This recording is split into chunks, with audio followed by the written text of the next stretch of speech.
Hello, everyone. It is the Tuesday edition of Daily Betslip. It is myself. It is Reed Wallach. And boy, oh boy, if you want some college basketball picks for tonight, you've come to the right place because all six of our best bets for tonight, I believe, all six college basketball.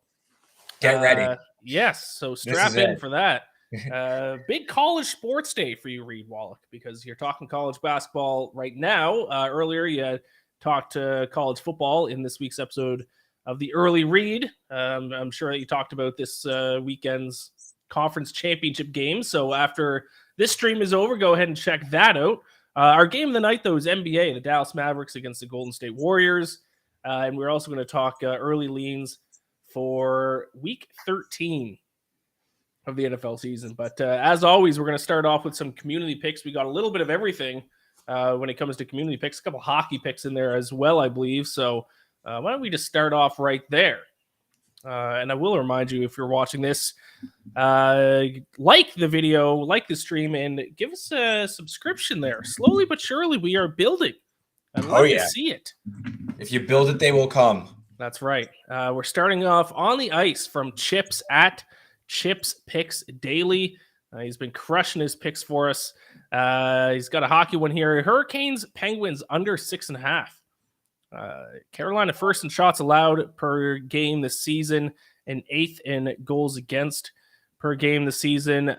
Tristan Jarry sporting a .979 save percentage over his last 3 contests, under 6.5 total, 9-2 over Carolina's last 11 games, under 6.5 total, 4-1 over Pittsburgh's last 5 games.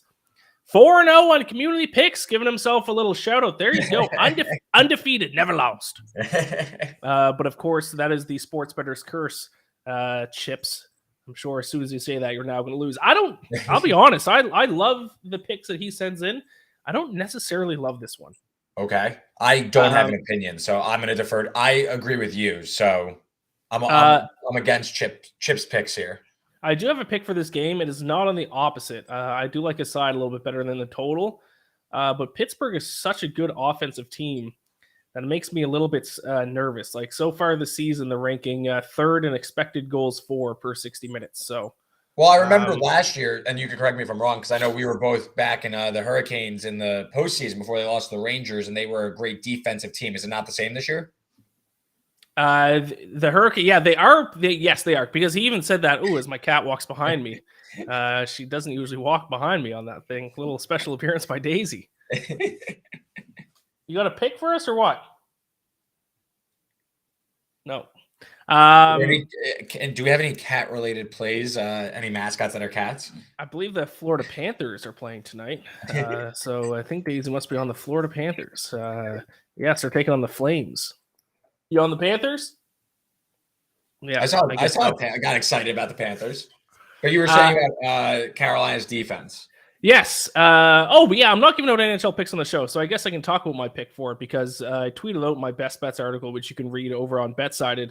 I'm on the Hurricanes in this, and one of the reasons why I'm on the Hurricanes, and this lines up with Chip's pick, is that they are much better defensively than the Penguins are. So I do like that part of the under, but Pittsburgh's offense does just give me a little bit of concern. So I don't completely hate it, but I have a little bit of hesitation. Also, just the fact that he bragged about being 4-0 with his community picks, which he has been. Whenever you brag about your record, you're due to lose. It's a kiss of death. Yes, exactly. So yes, no NHL picks for me on the show, but I am on Hurricanes. Even money. I got 2 other picks. You got to head over to BetSided to get those. I tweeted out the link to the article earlier today, so check that out on my timeline. But best of luck to you, Chips. Maybe we can get the under and the Hurricanes to win, so we're both winners in that game. Let's move on to the next community pick. Here's a little player prop. By the way, Reed, I think you've been crushing the NBA player props this year, haven't you? Yeah, my Nets prop of the day has been on like absurd. Oh, that's right. That's what you're doing. You're doing a Nets player prop specifically every day. We're talking like calling picks and stuff. Like there's a day of reckoning coming for my Nets props. I guess like maybe like I just, you watch enough games, you really get it. But yeah, we can talk about that in a little bit so we can get this one. Then I can talk some Nets player props. 21-8 for plus 16.56 units. Wow. Yeah. No, we're seeing the board with our Nets picks, and they're playing better. So. But yes, this comes in from Sorry, bring that up one more time. WI We Sports John at Brewers Raptor. Damon Green apparently over 8.5 points, averaging almost 9, and Mavs give up a lot of points to forwards. That is our game of the night. So we're going to talk about our best bets for it a little bit later. Do you have any thoughts on Draymond Green?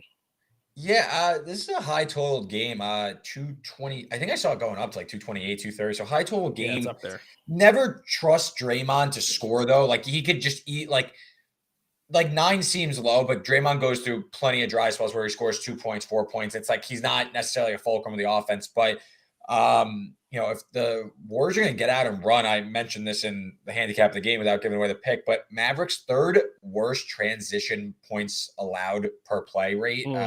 So it's not pretty. And if Draymond's going to run, maybe trail, get some easy layups, don't hit the look over 8.5. It does seem like so low. I mean, you take 9 shots, you're probably getting over this number with a foul shot or 2. So not a terrible look. Cole Feehan chimes in the chat. I'll give you a winner. USA money line. Ian, be nice to the U.S. men's national team in the future. I wish Cole would have came in and told us that 3 hours. Well, I mean, all of Twitter was on USA money line today. So I did see that. I did not back it. Listen, I got in my one shot on the USA team in their first game, and I still haven't heard the end of it. I still have people in my DMs mad at me because I said I was going to drink the tears of Americans. I can't chirp anymore. The Canadians are already eliminated. They're 0-2. So who or they can't get through, right? They're like toast. No, they're 0-2. No, they're done. They have their last game against Morocco. Sometime I think Thursday. I think this week. Listen, man, you got to give some credit to the U.S. That was a chippy game there against Iran. I was impressed. As someone who doesn't know really anything about soccer, I was impressed. I didn't watch. Proud of my country. I'm done with World Cup. Putting his body on the line. That is what America does. We put our body on the line to get wins. That was impressive to say the least. He chimes in again on account of all people. We all forgive you. Just don't do it again. I guarantee I will do it again. What's the line against the Dutch? Right? I think it's the Dutch they're playing. I'm not going to do it in soccer again. You'll get us back somewhere else. The World Juniors, which Americans don't even care about, but in Canada, it's like a national holiday, will be at the end of December, and I'll be cheering for Team Canada in that. Yeah. There's no line out yet on U.S. versus Dutch. I imagine they're going to be like massive underdogs, right? They have to be. You would think so. You would think so. I don't know. They're probably, if I had to guess, I don't know, like plus 200 to advance, maybe a little less than that. Oh, Canada's a big underdog to Morocco. Jeez, that's bad. That's a bad luck. That's tough. All right, let's. We still got community picks to get through here. I keep getting distracted. Let's bring up the next one. My friend Joe Osborne at JTFOZ. The Flyers plus 162. A little hockey pick there. The Flyers taking on the New York Islanders tonight. Islanders not good defensively. I think they're going to regret firing Barry Trotz. Did that happen this past offseason, or was that a year ago? I think that was this past offseason. It makes sense because they have gone from one of the best defensive teams in the league to one of the worst defensive teams. So I certainly have no interest laying minus 200 juice on the Islanders. I'm not betting on this game, but probably the Flyers have a little bit of value at that price because Islanders are tough this year. Not in a good way. Yeah. Islanders, they fired Trotz this past offseason. Even I know that, man. Are you a Devils guy? I guess when I was a kid, I guess I was a Devils fan. I really don't care. I guess in recent years, the Rangers have been better. So I get on like the Rangers bandwagon once the postseason. I kind of root for all of them because I really just don't care. Whoever I bet on, I guess. But like the Devils are like lights out, right? This kid, Jack Hughes, is a stud, right? They won 13 games in a row. Then they lost one when they played my Maple Leafs last week. I was at the game. Devils fans threw beer. But then they came back last night, right? That's what everyone was talking about. They've won 3 straight since that loss. But they were supposed to be like the worst. They were supposed to be the worst team in the league this year, right? Yeah, they're supposed to be. Well, not the worst, but they're definitely not even supposed to be a playoff team. They're supposed to be a completely irrelevant team. So it's nuts. And their stats back it up. They're dominant. It's crazy. I remember you saying that early in the year. You're like, the Devils are going to be like good. Like they're actually good this year. This isn't like a fluke. Right. Yeah, you know me. I love to call teams frauds. I can't call the Devils frauds because their numbers back up their play. It's insane. I don't know if it's just their youth got really good. I don't know if their coach figured something out. I don't know, but they're playing unbelievable. But anyways, Flyers, I like that look if you're going to bet on that game. I certainly would not recommend laying minus 200 choose on the Islanders. Let's bring up the next one. NBA one, Knicks Pistons under 226.5. This comes in from Hot Takes with TP3 at TP3 Bets. No breakdown. That makes their job a little bit more difficult. I will say I tried to bet on the NBA last night. I took the under in the Celtics and Hornets game, and about 500 points was scored. It was one of the worst bets I've ever placed in my life. So I'll be staying away from totals in the NBA, at least for the near future. Yeah, the Knicks defense isn't as good as it was last year. Picking up Jalen Brunson more of an offensive player, not a defensive-minded player. The real issue here, though, is the Pistons' defense has been terrible this year. I want to say it's like bottom 5 in the league. Cade Cunningham's out. He has a stress fracture, so he's out. 226 is really high, though. I just want to look really quick at like recent totals for the Knicks. I mean, they played earlier this month. Total was 224. They played the Grizz the other night, 228. That game went over. I don't know. 226 is kind of high. Just the number seems high, so I guess I go under just intuitively, but no real play here, no lean. I think Knicks are like decent sized road favorites. Pistons have been awful this year. Like they were a team that was supposed to take a step forward this year. They have been an absolute dumpster fire. They're 5-17 on the year. That's a bad look. Maybe under. Maybe the Pistons struggle to like get like over 110 in this game. So yeah, I think that this under could hit for sure. And then the last community pick, we're going back to college basketball here. And this one, I hope that you have some thoughts on it, is the Wake Forest Demon Deacons. Plus 6.5. This comes in from Nabe at Nate X Hate. Taking on your Wisconsin Badgers in the ACC Big Ten Challenge. Wisconsin, kind of the same thing that they have been as long as I watch college basketball. Just they stink offensively, but they're dominant on defense. So what do you think about that one? Are you backing your Badgers tonight, or are you going with Wake Forest? I don't know. This number kind of drifted way too far. I mean, great showing by the Badgers in Atlantis.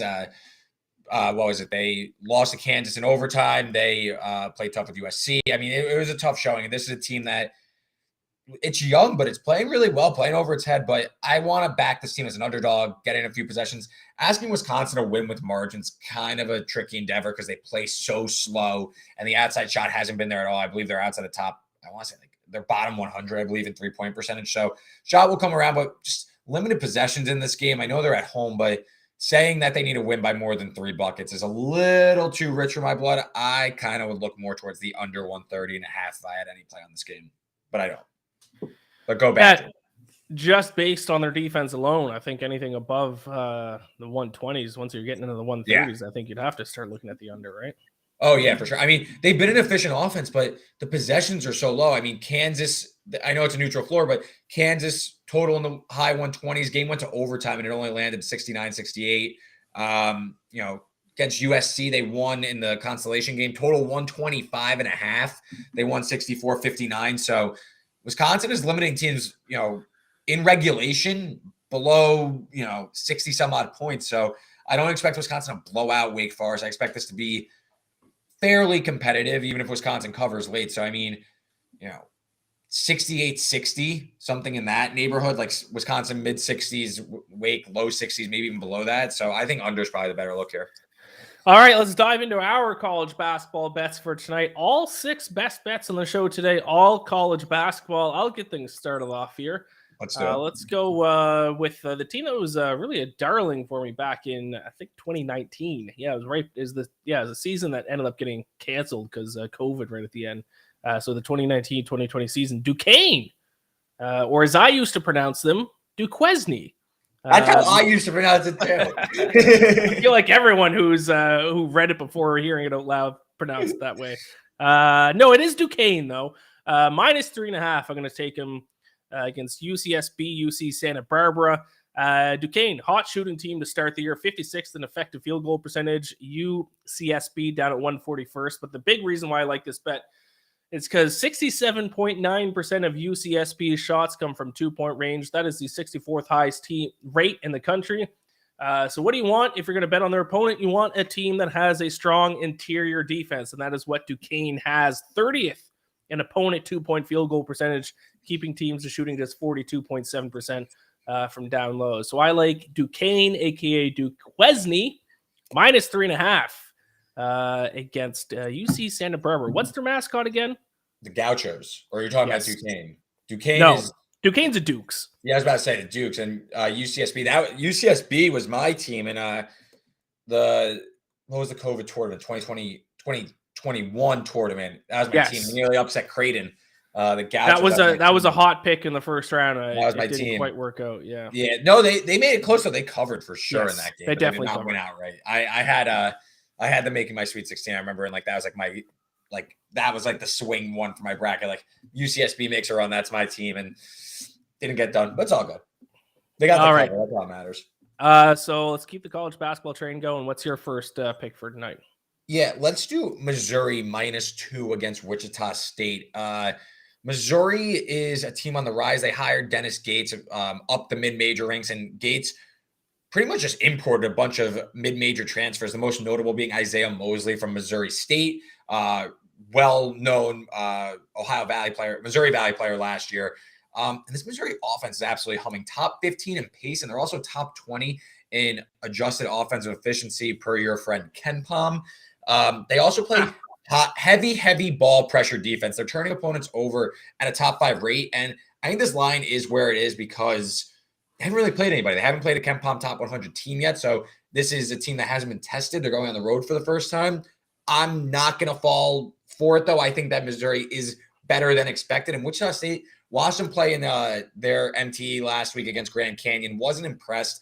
Outside the top 100 in turnover rate, I think Missouri's ball pressure gets to them. And you're going to see the Tigers kind of make that early statement that maybe they're going to be not bottom of the barrel in the SEC under Gates. So I'll take Missouri laying a bucket here against Wichita. There you have it. I like it. Ken Palm, my guy Ken Palm. I got beef with Ken Palm. These Tuesday shows are going to be strictly college basketball. I have a feeling for the winter. So there's going to be a lot of Ken Palm talk. Just wait till Mr. Shot Quality enters the mix in my next handicap. Maybe we'll get Ken Palm on the show. How about that?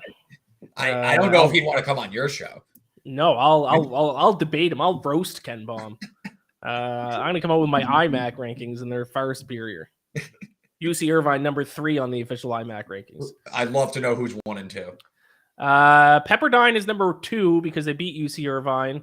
And Arizona. Arizona is number 1 on the official IMAC power rankings. So Arizona, Pepperdine, UC Irvine. No West Coast bias in the IMAC. No, absolutely not. I'll get to UC Irvine in a little bit, but this next pick here, I can't believe the spread is this low here. I will take Maryland -12 against Louisville. I will say shop around. I only found one -12 out there. I think it was at Caesars. Everyone else either has a 12.5 or 13. So there is a 12 at least when I locked in this bet about an hour and a half ago. So shop around a little bit. But this should be a 20-point spread. Louisville stinks. Reed, I don't know if you've been following along with Louisville so far this season, but yeah, it's dark. It's not good. You gotta find people. There's nobody out there that wants to back this team right now. What are they? No. 0-6? 0-6 straight up and against the spread. They lost to Bellarmine, Wright State, App State, and then against actual good teams, they lost to Arkansas by 26, Texas Tech by 32, and Cincinnati by 19. And now they have to take on number 22 Maryland, and I don't understand how they're only a 12-point underdog. This is insane. Let me list some statistics and where they rank in them this season. 317th in effective field goal percentage, 191st in rebounding, 243rd in defensive efficiency, 356th in turnovers per possession, 343rd in floor percentage, 356th in effective possession ratio. I don't know where Mr. Ken Palm has these guys, but these guys should be ranked in the bottom 10 in the country. These guys stink. Yeah, I think we could put together a team from BetSided. I think we could keep it a single digit game against Louisville. Peter have a better turnover margin for sure. Yeah. I mean, Louisville's already, and Ken Palm still has priors in, they're already 171st, which is right around the national average, which I get they're bad, but you have to be really bad. You know what I mean? To be a power, a major conference outside the top 150, that's really bad. Disgusting. Yeah. So yeah, let's get together a group of 5. We'll take on Louisville. I'll play I don't know. I'll play bench warmer. I'll be the first man off the bench. I don't know if I'd crack the BetSided starting lineup, but yeah, I don't understand this spread. It should be like close to 20. So I'll take Maryland in this spot. But of course, the way that these things work, when bets seem extremely obvious, I'm sure Louisville will probably win outright. Louisville wins outright. Yes. But no, I'll trust the numbers here. Louisville stinks. I'll take Maryland minus 12. Yeah. My second bet, I bet this more last night, and it's kind of ran, but I still like it. I just think this matchup sets up really well. Southern Miss team has been a play-on team for me all year. They're 7-0 on the year. They're hosting Montana. Montana just played 2 nights ago in Colorado Springs against Air Force. Now they're traveling back again on the road to face Southern Miss. And Bart Torvik, which is another Ken Palm-esque site, advanced analytics. You could filter out by day. And if you filter out all the priors to the start of the season, so starting on November 8th, Southern Mississippi ranks as the 21st best team in the entire country. They have a ridiculous ball pressure defense. They are 10th in turnover rate this season. Montana, not only is a bad travel spot, they're also 239th in protecting the ball and offensive turnover rate. So miserable spot. I know it's ran a little bit. I think Southern Miss wins this game big. Their defense is filthy. Awful spot for Montana. Give me the Golden Eagles -8. I think they win big. This team, keep an eye on them in the Sun Belt. They're going to be a play-on team all year. All right. I like it. Against the Montana Grizzlies, I believe. Bears, Grizzlies, something like that. All right. So my final pick, I hinted at it earlier. You can probably guess if you watched any of my content in the past, but Zot. Give me the UC Irvine Anteaters. +13 against San Diego State in this spot. This UC Irvine team, like I said, number 3 in the official IMAC Iain MacMillan power rankings here. They have something that they haven't had since I've watched this UC Irvine team, and that is some good guard play, some good perimeter play. Heading into tonight, 12th in the country in 3-point field goal percentage, hitting 41.3% of their shots from beyond the arc. Like I said, past years, they've been good defensively. They've had good play down low, but they never had anything on the perimeter. Now they have that 3-point shooting. Not only that, they can hang with San Diego State defensively, 24th in defensive efficiency. They outrank them in rebounding by a mile, 12th in rebounding rate. San Diego State down to 271st. UC Irvine, 4-1 against the spread. They had that one bad game against Pepperdine, which I've forgiven them for. It was a letdown. They still want to fly under the radar a little bit, so they had to give one up. But it's time, and I've said this before, it's now past time to respect the Anteaters. This team is legit coming out of the Big West. 13 points is disrespectful. They're 16.5-point underdogs to Oregon. They won outright. And I will be betting on their money line as well. I haven't done it yet. What are their money line odds? I don't know what it is, but plus 600. That was a guess. UC Irvine +660. Oh, that's pretty good for me. 600. I'm with you here, by the way. I did the game preview for this over on BetSided. I completely agree. I think that ability to defensive rebound, I think they're top 10 in defensive rebounding rate. They can limit San Diego State to one shot. I think I'm not calling outright upset, but I think I'm going to join you on this Zot tonight. Jump on the train before it's too late, man. Last bandwagon jumpers. You got tonight. Tonight's your last chance. The train's leaving the station. That's correct. My last bet, keeping this easy. Best team in the country, in my opinion, right now is Houston. I'm going to take a -25.5 against Norfolk State. Houston's basically playing volleyball off the glass if they ever miss a shot. They're 11th in offensive rebounding rate. Norfolk State, bottom 10 in the entire country in defensive rebounding rate. Houston's going to absolutely overwhelm them. And then on the other side, Houston forcing turnovers at the 28th highest rate in the entire country. Norfolk State, 282nd in protecting the rock. I think it's name your number. I could see this looking, lopsided. I think Houston wins this one by 30. So Houston -25.5. I like it. I was surprised. I looked at the championship odds for the first time in a while yesterday. Houston's out in front by a pretty significant margin for this early in the season. I think that if I were to kind of rationalize that, I feel like it's because the schedule's a little bit easier now. They're in the AAC.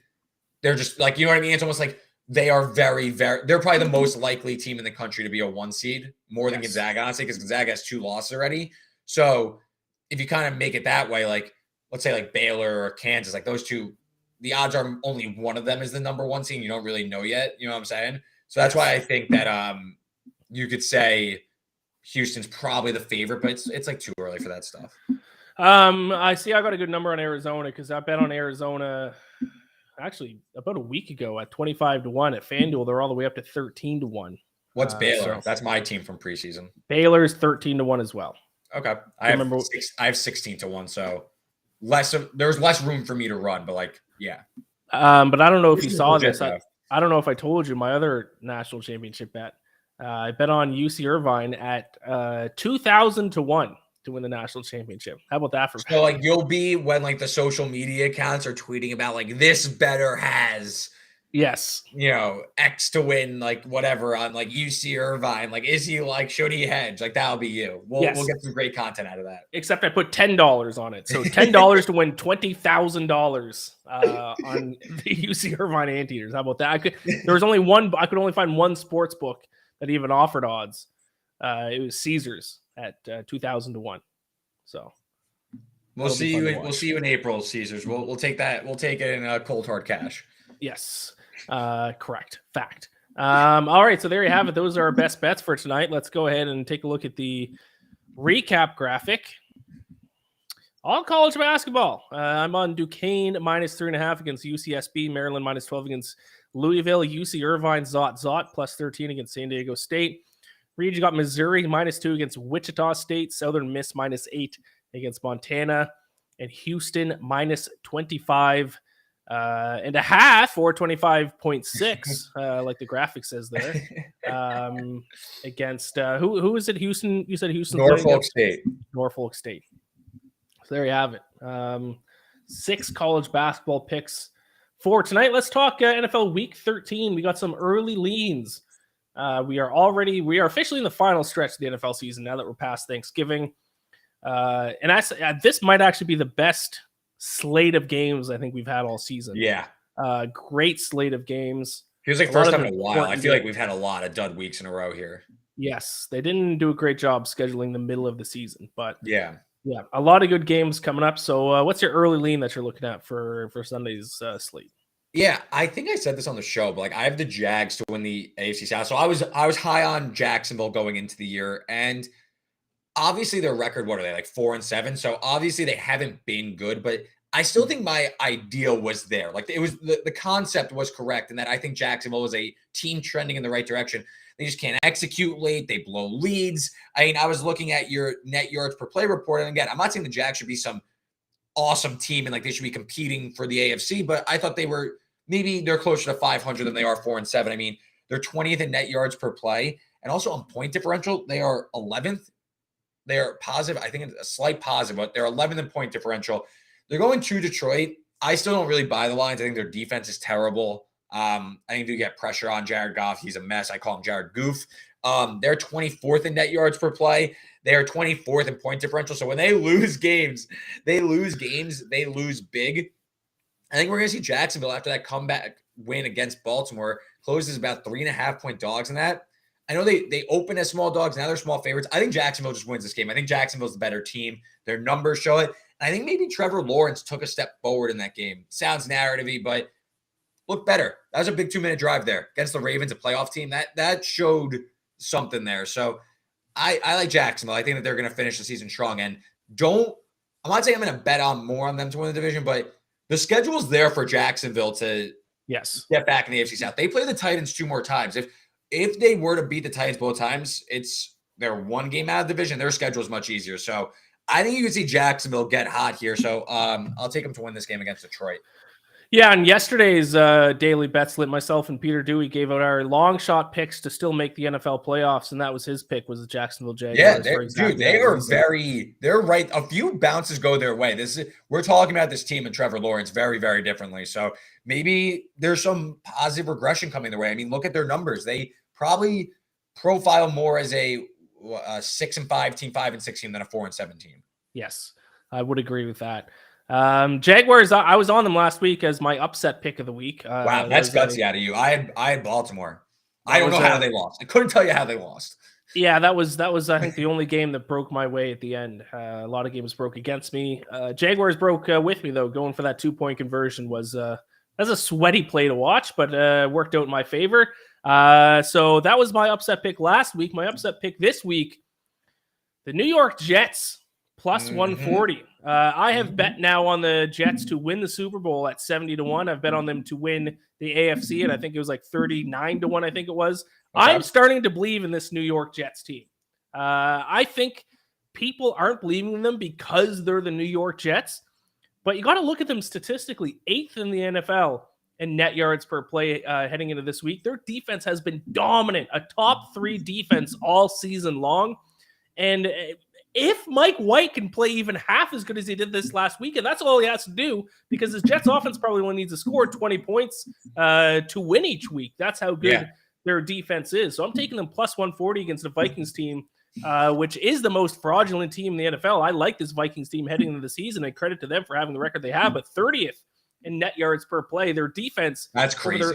Over their last 3 games, their defense has given up, I think, like 6.9 yards per play. Like, their defense is atrocious. One of the worst defenses in the entire NFL. So, you look at the records and you look at the games the Vikings have won this year, then maybe they should be favorites. But I actually don't think so.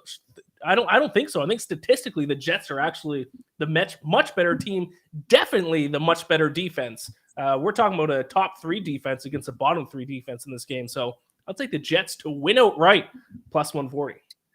Yeah, I mean, the Jets looked, and I watched that entire Jets game being in the New York area and the smaller 1 o'clock slate we just left on the Jets game. I mean, I know it's the Bears and the Bears are terrible, but like they really looked amazing. Like they looked like a very, very good, strong football team. Like the jump from Zach Wilson to Mike White, and I'm not saying Mike White is some world beater, but it just shows like what competent quarterback play could get this Jets team. There are weapons all over on the defensive side. I mean, they're nasty. So Kirk Cousins is always looking to throw pick sixes.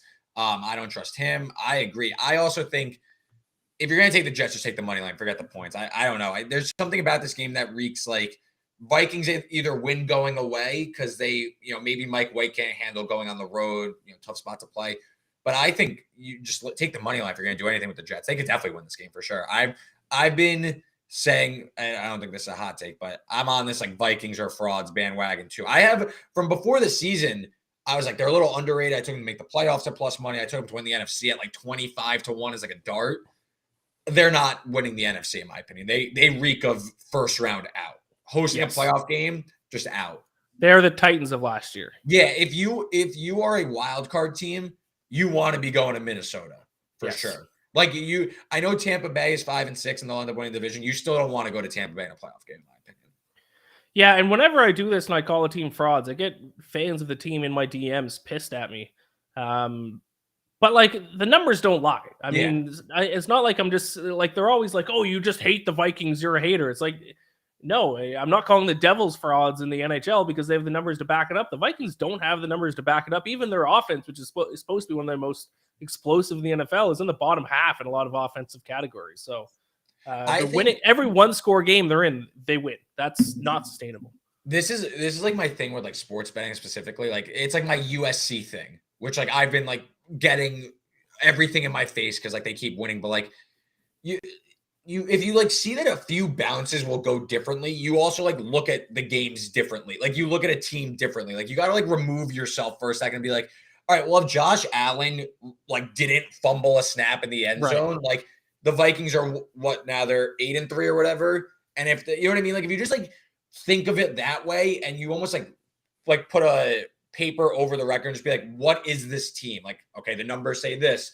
They had a few, like some notable events happen. Like you just think of a team differently. And that's like how I try to think of these teams. Like the Vikings, for example, like they're good, but they're not like 9-2 good. Like give me a break. The Eagles are significant. They were home underdogs to the Cowboys and got absolutely dump trucked. Yes. It goes to show how much, and I think people underplay how much luck and variance is involved in sports, especially in the NFL. So the Vikings have had the bounces go their way. So for stat given out on the early read, it has to do with this. I promise it comes together. But USC is plus 22 in turnover margin this year. They are on average almost +2 per game in terms of turnovers. And they have the Heisman Trophy winner. So, like, they're already good. And then they get 2 turnovers a game more than the other team. So the difference between them and the second best team, Duke, is 8 +8 in terms of turnovers. The difference between Duke and a team that is +8 different is the 29th best team in the country. It's a bunch of teams tied together. Like, that's like a ridiculous gap. That's so absurd. So, like, yeah, I think USC's a fraud because of that. Like, yes, they're good, obviously, but like, doesn't mean I think that there's some juggernaut. Like, that's ridiculous. It evens out over time. Hopefully this week. It's the same thing with the Vikings because they're third in the NFL in turnover margin per game. And then you look at a team like the Saints, who are the opposite example. They're, I think, 7th in net yards per play, but minus 1.2 average turnover margin per game. So turnovers kill them. It's just, they're helping the Vikings out. When you're handicapping these games, like, think of those things. They tend to, not every time, but they tend to, even out over time. They come back to get you sooner or later. Yes, for sure. Yes. Let's move on to the game of the night. NBA, the Golden State Warriors, I believe, they're in Dallas, I believe, correct? Yes. Taking Dallas. On the Dallas Mavericks. We're both on the same side with this one, which scares me a little bit. So why don't you let the people know what way we're betting? Yeah, Warriors looking much better of late, while Dallas is kind of slumping. We're both on the Warriors. We took them as small road favorites, -1.5. Like I said, Warriors in much better form lately. Winners of 8 of their last 11. Mentioned it earlier. Dallas really struggling at stopping transition. That's the Warriors just hum in the open court. Obviously, Steph Curry playing at an MVP level. Klay Thompson is getting a lot of flack. He's been playing much better. Scored 40 the other week. This is a team that is starting to come into its own, where Dallas, kind of the other side. They signed Kemba Walker this morning. He's not going to play just yet, but just kind of shows the dire constraints of this Dallas roster. It wasn't the playoffs, Luka going crazy and everyone else kind of pitching in, hitting a few threes. Not necessarily a sustainable model this season. Luka's putting up like a crazy workload, and he's starting to slip a little bit. Dallas under 500, 9-10. Not the end of the world, like, long term. I don't think you need to like sell Dallas stock, but for the time being, I just think that this is 2 teams going in different directions. I'll take the Warriors -1.5. I just think Warriors are the better team right now. Dallas has some things to figure out on the offensive side, specifically around Luka, where the Warriors, it's starting to come together. Yep, I'm on the Warriors as well. The reason why I kept it pretty simple. Both teams shoot the 3 ball a lot, first and third in 3-point shot rate. But the Warriors are better not only at shooting the 3-point ball, they're better at defending it as well. So they're third in 3-point field goal percentage. Dallas is 20th, and they're 14th in opponent 3-point field goal percentage. Mavericks are 24th. Actually, over each team's last 3 games, the Mavericks ranked dead last in opponent 3-point field goal percentage. Teams over their last 3 games are shooting 43.3% from beyond the arc against them. So if they don't sharpen it up on the perimeter, the Warriors are going to make it rain on them tonight. Oh, yeah. And I mean, obviously, goes without saying, Steph Curry, Klay Thompson, Jordan Poole. That it's not the team that you don't want to defend the 3 well against. It could come back to haunt you here. Yes. And it looks like the community is on the Warriors with us, so that makes me nervous. Me, you, and the community all on Warriors -1.5. What they have last night?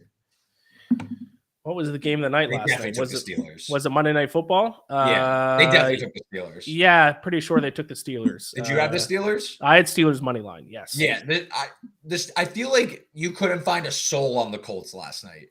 No. Nah, I know a couple people are on the Colts. I've watched enough of the Colts this year because I was rooting for Matt Ryan and the Colts for my preseason Super Bowl pick. I will not be betting on the Colts. I feel like Steelers +2.5 was like tout play of the year. Like, guys were just tweeting that out like it was nothing. Like, I feel like Steelers +2.5. I feel like just Steelers are a better team. Like, what was that? I don't know. I did get a little nervous. It looked like the Colts or the Steelers might win by 1 at one point, which would have screwed me for the money line, but would have cashed +2.5. But no, they pulled through. So good job by you, and good job by the community. Yes. So let's stay hot, community. All 3 of us on Warriors -1.5. There you have it. That is our show. That is the Tuesday edition of Daily Betslip.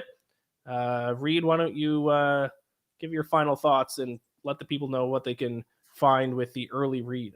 Yeah, check out today's episode of the Early Read. We broke down college football conference championship week, previewed every game. We ended up hitting all of them in like 40 minutes. So yeah, all 10 games previewed in some form or fashion in there.